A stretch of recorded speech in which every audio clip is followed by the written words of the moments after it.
कक्षा 10 हिंदी पाठ्य पुस्तक क्षितिज का काव्यखंड से पाठ 2 राम लक्ष्मण परशुराम का संवाद। हेलो एवरीवन, आज हम क्षितिज से काव्यखंड के पाठ 2 करेंगे जो कि है तुलसीदास का। तो यहाँ पे सबसे पहले हम जो पार्ट 2 है तुलसीदास उनके जीवन परिचय के बारे में जान लेते हैं। तुलसीदास का जन्म उत्तर प्रदेश के बांदा जिले के राजापुर गांव में सन 1532 1532 में हुआ था। कुछ विद्वान उनका जन्म स्थान सोरो जिला एटा भी मानते हैं। तुलसी का बचपन बहुत संघर्षपूर्ण था। जीवन के प्रारंभिक वर्षों में ही माता पिता से उनका बिछोह हो गया। कहा जाता है कि गुरु कृपा से उन्हें राम भक्ति का मार्ग मिला। वे मानव मूल्यों के उपासक कवि थे। राम भक्ति परंपरा में तुलसी अतुलनीय है, मतलब उनकी जितनी भी आपको रचनाएं मिलेंगी वो राम भक्ति से ही रिलेटेड मिलेंगी ज्यादातर। अब तुलसी की जो रामचरित मानस कवि की अनन्य राम भक्ति और उनके सृजनात्मक कौशल का मनोरम उदाहरण है। उनके राम मानवीय मर्यादाओं और आदर्शों के प्रतीक है, जिनके माध्यम से तुलसी ने नीति, स्नेह, शील, विनय, त्याग जैसे उदात्त आदर्शों को प्रतिष्ठित किया है। मतलब राम, जो श्री राम थे उनके अंदर उनका जैसा स्वभाव था, है ना, बहुत स्नेह पूर्ण थे, शील थे, विनय थे, त्याग करने वाले थे, है ना, नीति परंपराएं सब मानने वाले थे। तो उन्हीं आदर्शों को उन्होंने अपनी जो भी रचनाएं है उसमें प्रतिष्ठित किया है। रामचरितमानस उत्तरी भारत की जनता के बीच बहुत लोकप्रिय है। मानस के अलावा उन्होंने जो और रचनाएं रची हैं जैसे कवितावली, गीतावली, दोहावली, कृष्ण गीतावली, विनय पत्रिका आदि उनकी प्रमुख रचनाएं हैं। अवधी और ब्रज दोनों भाषाओं पर उनका समान अधिकार था। सन 1623 में काशी में उनका देहावसान हो गया था। तुलसी ने रामचरितमानस की रचना किसमें करी थी? अवधी में। और विनय पत्रिका तथा कवितावली की रचना उन्होंने ब्रज भाषा में की। उस समय प्रचलित सभी काव्य रूपों को तुलसी की रचनाओं में देखा जा सकता है। रामचरितमानस का मुख्य छंद चौपाई है तथा बीच बीच में दोहे, सोरठे, हरि गीतिका तथा अन्य छंद पिरोए गए हैं। विनय पत्रिका की रचना गेय पदों में हुई है। कवितावली में सवैया और कवित छंद की छटा देखी जा सकती है। उनकी रचनाओं में प्रबंध और मुक्तक दोनों प्रकार के काव्यों का रूप है। यह अंश रामचरितमानस के बालकांड से लिया गया है। सीता स्वयंवर में राम द्वारा शिव धनुष भंग के बाद मुनि परशुराम को जब ये समाचार मिला तो वो क्रोधित होकर वहां आते हैं। शिव धनुष को खंडित देखकर वे आपे से बाहर हो जाते हैं। राम के विनय और विश्वामित्र के समझाने पर तथा राम की शक्ति की परीक्षा लेकर अंततः उनका गुस्सा शांत होता है। इस बीच राम, लक्ष्मण और परशुराम के बीच जो संवाद हुआ है ना, जो बातचीत हुई उनमें, उस प्रसंग को यहाँ प्रस्तुत किया गया है। परशुराम के क्रोध भरे वाक्यों का उत्तर लक्ष्मण व्यंग्य वचनों से देते हैं। इस प्रसंग की विशेषता है कि लक्ष्मण की वीर रस से पगी व्यंग्योक्तियों और व्यंजना शैली की सरस अभिव्यक्ति है। तो बच्चों, यहाँ पे हम अपना जो चैप्टर है तुलसीदास द्वारा रचित रामचरितमानस का, यहाँ पे बालकांड से कुछ चौपाइयाँ ली गई हैं, ठीक है, जिसमें इसका नाम है राम लक्ष्मण परशुराम संवाद। राम, लक्ष्मण और परशुराम के बीच में जो बातचीत हुई थी, जो वार्तालाप हुई थी, जो संवाद हुआ था जनक जी के दरबार में, उसका यहाँ पे वर्णन किया गया है। ठीक है, अब यहाँ पे आप देखो, नाथ शंभु धनु भंज निहारा, होई ही केव एक दास तुम्हारा, आए सु काह कहिए किन मोही, सुनी रिसाई बोले मुनि कोही, सेवकु सो जो करे सेवकाई, अरि करनी करी करैया लड़ाई। अब शंभु का मतलब क्या है? शंभु यानी कि शिव, धनुष, धनु यानी धनुष, भंज निहारा यानी भंग करने वाला, होई ही यानी ही होगा, केऊ यानी कोई, आयसु यानी आज्ञा। ठीक है, और कहा का मतलब है यहाँ पे क्या, कहिया का मतलब है कहते, किन का मतलब क्यों नहीं। ठीक है, मोही का मतलब है मुझे, रिसाई का मतलब है क्रोध करना, कोही यानी क्रोधी, अरिकर्णी यानी शत्रु का काम, लड़ाई यानी लड़ाई। ठीक है, ओके। तो इसका मतलब यहाँ पे आप सबसे पहले तो ये लिखेंगे चौपाई में परशुराम जी ने क्रोध को परशुराम जी के क्रोध को दिखाया गया है, जो अपने आराध्य भगवान शिव के धनुष के टूटने से बहुत ज्यादा दुखी हो जाते हैं और धनुष तोड़ने वाले को अपना शत्रु मान बैठते हैं। ठीक है, तो अब हम इसकी यहाँ पे भावार्थ देखते हैं। श्री राम के द्वारा शिव धनुष तोड़े जाने के कारण जब परशुराम जी क्रोधित हो जाते हैं, तब उनके क्रोध को देखकर जो जनक है, ठीक है, सीता जी के जो पिता थे उनका नाम क्या था, जनक। तो जनक के दरबार में सभी लोग भयभीत हो गए, मतलब डर जाते हैं सब। तो श्री राम ने आगे बढ़कर परशुराम जी से कहा कि हे नाथ, भगवान शिव के धनुष को तोड़ने वाला आप ही का कोई दास होगा। आपकी आज्ञा, आपकी क्या आज्ञा है, आप मुझसे क्यों नहीं कहते हैं। राम के वचन सुनकर परशुराम जी बोले, सेवक वो होता है जो सेवा का काम करे, शत्रुता का काम करके तो लड़ाई ही मोल ली जा सकती है।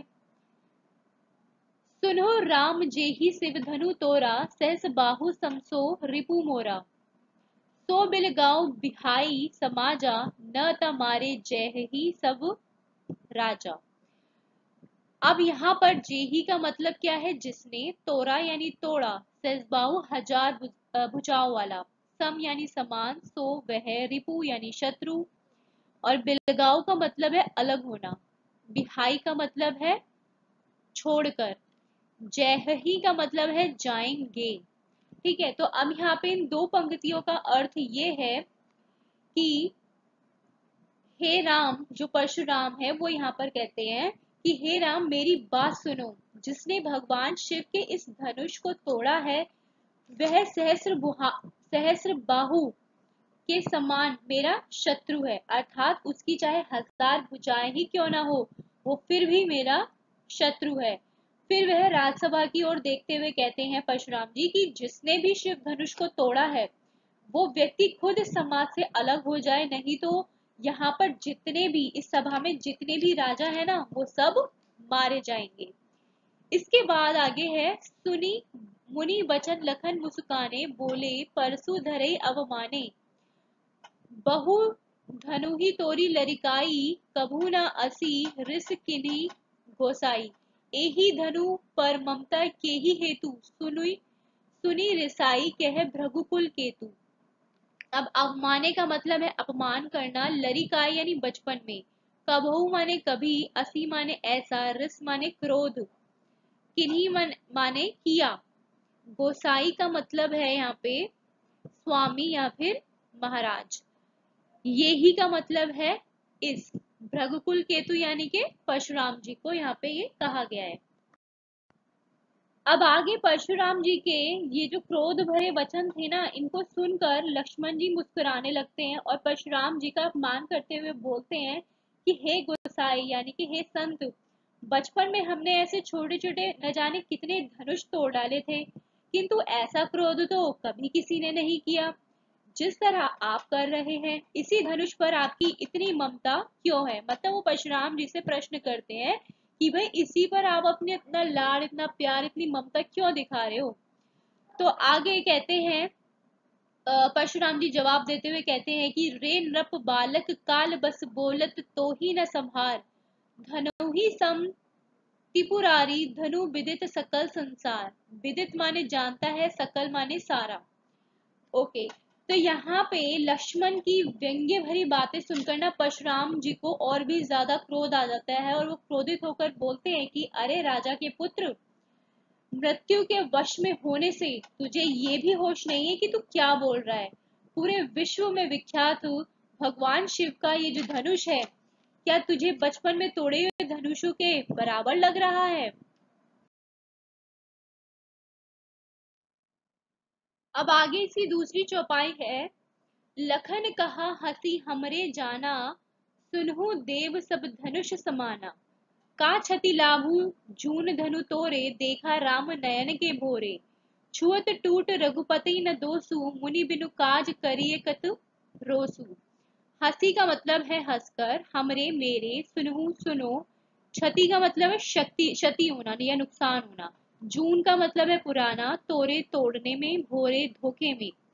छुअत टूट, यानी छूते ही वो टूट गया। रघुपति हुई यानी राम का। दोषु यानी दोष या गलती। बिनु यानी बिना। ठीक है। और काज का मतलब है कारण। रोसु का मतलब है क्रोध। अब यहाँ पर इसका प्रसंग ये है कि इस चौपाई में तुलसीदास जी ने वर्णन करते हुए कहते हैं कि जब परशुराम जी को क्रोध परशुराम जी मतलब क्रोध करते हैं तो उसको देखकर लक्ष्मण उनका मजाक बनाने लगते हैं। तो वो और भी ज्यादा क्रोधित हो जाते हैं परशुराम जी, और अपना मतलब गुस्से में परिचय देते हुए कहते हैं कि वो पूरे विश्व में क्षत्रिय कुल के घोर शत्रु के रूप में प्रसिद्ध हैं।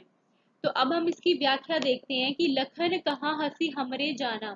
परशुराम जी का शिव धनुष के प्रति इतना ज्यादा प्रेम और उसके टूट जाने पर इतना क्रोध करते हुए देखकर लक्ष्मण जी हंसकर उनसे बोले कि हे देव सुनिए, मेरी समझ में तो सभी धनुष एक समान ही होते हैं। लक्ष्मण श्री राम की ओर देखकर बोले कि इस धनुष के टूटने से ऐसा क्या लाभ है और क्या हानि है। ये बात भाई मेरी समझ से तो बाहर है, मेरी समझ में तो नहीं आ रही। श्री राम ने तो इसे केवल छुआ था, लेकिन ये धनुष तो छूते ही टूट गया। फिर इसमें श्री राम का क्या दोष है। मुनिवर, आप तो बिना कारण ही क्रोध कर रहे हैं। फिर आगे बोले, चितई परसु की ओरा, रे सट सुने ही सुभाव न मोरा। बालकु बोली बधाऊ नहीं तो ही, केवल मुनि जड़ जान ही मोह। बाल ब्रह्मचारी अतिको ही, विश्व विदित क्षत्रिय कुल दोही। अब यहाँ पर चितय का मतलब है देखकर, परसु का मतलब है यानी फरसा, जो परशुराम जी धारण किए रहते हैं फरसा। ठीक है, जैसे कि आप इस इमेज में देख सकते हो। सठ का मतलब है दुष्ट। सुनेही का मतलब है सुना है। स्वभाव का मतलब है स्वभाव। बधौ का मतलब है वध करता हूं। तो ही का मतलब है तुझे। अति कोही का मतलब है बहुत अधिक क्रोधित होना। ठीक है। और विश्व विदित का मतलब है दुनिया में प्रसिद्ध। द्रोही का मतलब है घोर शत्रु। अब यहाँ पर लक्ष्मण की जो व्यंग्य भरी बात थी ना, उसको सुनकर परशुराम जी का क्रोध और भी ज्यादा बढ़ जाता है, और वो अपने फरसे की ओर देखकर बोले कि अरे दुष्ट, क्या तूने मेरे स्वभाव के बारे में कभी सुना नहीं है कि किसी से? मैं केवल बालक समझकर तुम्हारा वध नहीं कर रहा हूँ। अरे मूर्ख, क्या तू मुझे केवल एक मुनि समझता है? मैं बाल ब्रह्मचारी और अत्यंत मतलब बहुत ही ज्यादा क्रोधी स्वभाव का व्यक्ति हूँ। मैं पूरे विश्व में क्षत्रिय कुल के घोर शत्रु के रूप में प्रसिद्ध हूँ। आगे वो कहते हैं कि भुजबल भूमि भूप बिनु किन्ही, विपुल बार मही देवने दिनी, सहस बाहु भुज छेद निहारा, परसु बिलोकु महीप कुमारा। भुजबल का मतलब है भुजाओं के बल से। किन्हीं का मतलब है कई बार। भूप यानी राजा। विपुल यानी बहुत। महिदेवने का मतलब है ब्राह्मणों को। छेद निहार यानी काट डाला। बिलोकु देख कर। महीप कुमारा यानी राजकुमार। तो वो कहते हैं कि मैं अपनी इन्हीं भुजाओं के बल से पृथ्वी को कई बार राजाओं से रहित करके, मतलब इस पृथ्वी पे जितने भी राजा थे ना, उनको सबको मार कर उस भूमि को ब्राह्मणों को दान में दे चुका हूँ। हे राजकुमार, मेरे इस फरसे को देख, जिससे मैंने हजारों लोगों की भुजाओं को काट डाला था।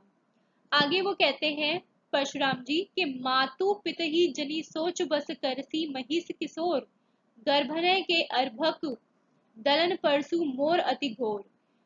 गर्भनय यानी गर्भ के, अर्भक यानी बच्चा, दलन यानी कुचलने वाला, अति घोर यानी बहुत ही ज्यादा भयंकर। फिर उसके बाद परशुराम जी आगे कहते हैं कि अरे राजा के बालक, तू मुझसे भिड़कर अपने माता पिता को चिंता में मत डाल, अर्थात अपनी मौत को बुलावा मत दे। मेरा फरसा बहुत ज्यादा भयंकर है। ये गर्भ में पल रहे बच्चों का भी नाश कर डालता है। यानी मेरे फरसे की जो गूंज है, जो गर्जना है, वो इतनी ज्यादा है कि गर्भवती स्त्रियां जब उसको सुनती हैं तो गर्भपात उनका हो जाता है, मतलब उनके गर्भ में जो बच्चा होता है वो मर जाता है। कहने का आशय ये है कि जो परशुराम जी हैं वो लक्ष्मण को समझाने की कोशिश कर रहे हैं कि जब उन्हें क्रोध आता है तो वे किसी बालक को भी मारने से नहीं हिचकिचाते। आगे है, बिहसी लखनऊ बोले मृदुबानी, अहो मुनीसु महाभटबानी, पुनि पुनि मोही देखाव कुठारू, चहत उड़ावन फूकी बहारू। इहा कुम्हड़ बतिया को नाही, जे तर्जनी देखी मरी जाही। अब यहाँ पर बिहसी का मतलब है हंसकर, मृदु का मतलब है कोमल, बानी का मतलब है वाणी या बोली, मुनीसु यानी महामुनि, महाभट यानी योद्धा, मानी मानना, पुनी पुनी बार बार, कुठारू का मतलब है फरसा, ठीक है, यानी कुल्हाड़ा, पहाड़ू यानी पहाड़, इहा यानी यहाँ, और कुमड़ बतिया यानी सीताफल, और तर्जनी का मतलब है अंगूठे के पास वाली जो उंगली होती है, ठीक है। तो इस चौपाई में परशुराम जी के क्रोधित वचनों को सुनकर लक्ष्मण जी बहुत ज्यादा कोमल वाणी में हंसकर उनको जवाब देते हैं और परशुराम जी से कहते हैं कि उन्होंने व्यर्थ ही फरसा धारण किया हुआ है, जिस पर परशुराम जी और भी ज्यादा क्रोधित हो जाते हैं। तो अब हम इसकी व्याख्या देखते हैं कि वो कहना क्या चाह रहे हैं। बेहसी लखनऊ बोले मृदुबानी, अहो मुनीसु महाबट मानी, यानी परशुराम जी के क्रोध से भरे वचनों को सुनकर लक्ष्मण जी बहुत ही कोमल वाणी में हंसकर उनसे बोले कि हे मुनिवर, आप तो अपने आप को बहुत बड़ा योद्धा समझते हैं और बार बार मुझे अपना परसा दिखाते हैं। मुझे तो ऐसा लगता है कि आप फूक से पहाड़ को उड़ाना चाहते हैं, परंतु हे मुनिवर, यहाँ पर कोई भी सीताफल यानी कि कुमड़े के छोटे फल के समान नहीं है जो आपकी इस तर्जनी उंगली को देखते ही मर जाए।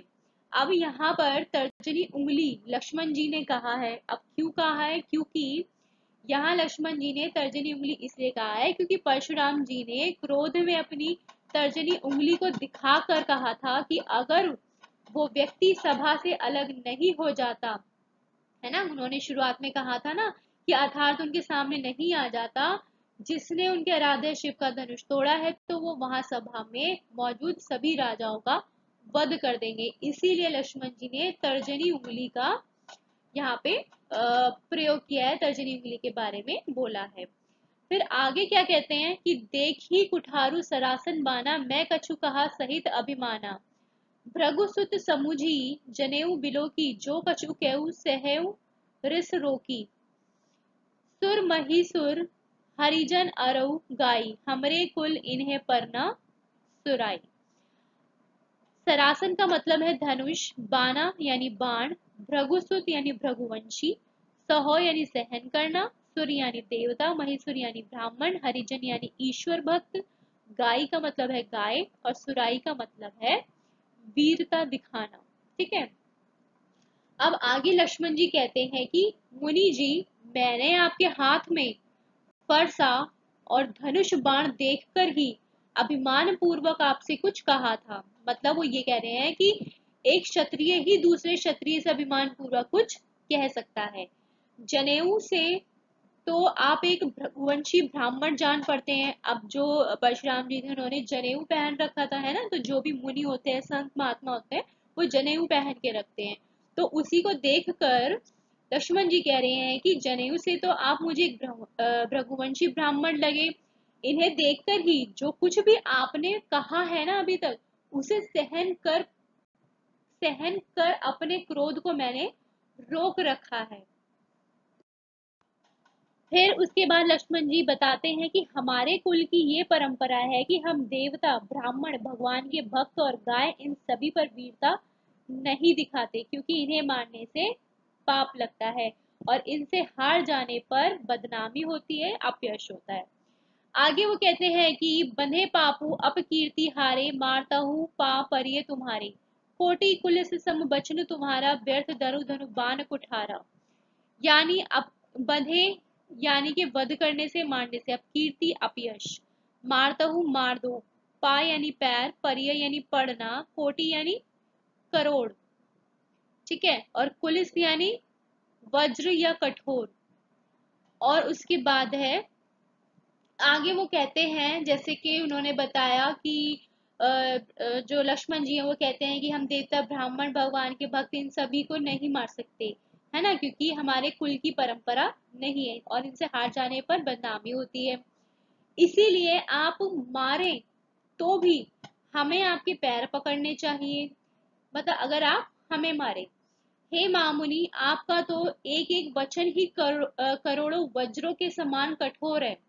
क्योंकि पहले ऐसा होता था या है ना, कि जो ब्राह्मण होते थे वो जो भी कहते थे ना, उनके वचन में इतनी ज्यादा शक्ति होती थी, है ना, तो इसीलिए लक्ष्मण जी कह रहे हैं कि आपके तो वचनों में ही करोड़ों वज्रों के समान कठोरता है। आपने तो बेकार में ही जो फरसा है और धनुष बाण है उसको धारण किया हुआ है। जो बिलो की अनुचित कहेऊ क्षमहु महामुनि धीर, सुनी सरोष भृगुवंश मुनि बोले गिरा गंभीर। क्षमहु का मतलब, कहेऊ का मतलब है कह दिया हो, क्षमहु का मतलब क्षमा करना, धीर यानी धैर्यवान, सरोष यानी क्रोध में भरकर, गिरा यानी वाणी।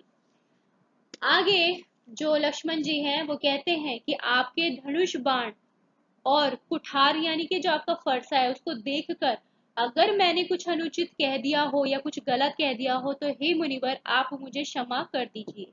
लक्ष्मण के इस तरह के व्यंग्य वचन सुनकर भृगुवंशी परशुराम क्रोध में आकर गंभीर स्वर में बोलने लगते हैं। तो ये था हमारा चैप्टर बच्चों, जो तुलसीदास जी द्वारा रचित रामचरितमानस के बालकांड से लिया गया था।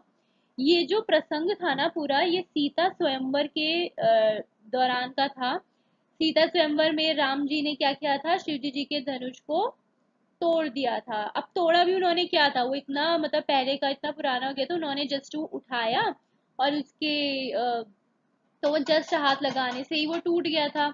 तो उनके धनुष के टूट जाने के ठीक बाद का ही ये पूरा यहाँ पे जो चित्र है वो दर्शाया गया है। शिव के धनुष के टूटने से इतना ज्यादा जबरदस्त धमाका हो गया था, मतलब ऐसी गूंज हुई थी कि वो दूर तक कहीं बैठे परशुराम जी थे उन्होंने वो सुन लिया था, है ना, महसूस कर लिया था। तो परशुराम भगवान शिव के जो थे बहुत बड़े ज्यादा भक्त थे, इसलिए उन्हें बहुत गुस्सा आ गया था और वो तुरंत ही राजा जनक के दरबार में पहुंच गए थे और क्रोधित परशुराम उस धनुष तोड़ने वाले अपराधी को दंड देना चाहते थे। तो ये प्रसंग वहां पर परशुराम और लक्ष्मण के बीच हुए संवाद के बारे में है, और मतलब राम जी और परशुराम और लक्ष्मण के बीच में जो भी प्रसंग हुआ था उसके बारे में।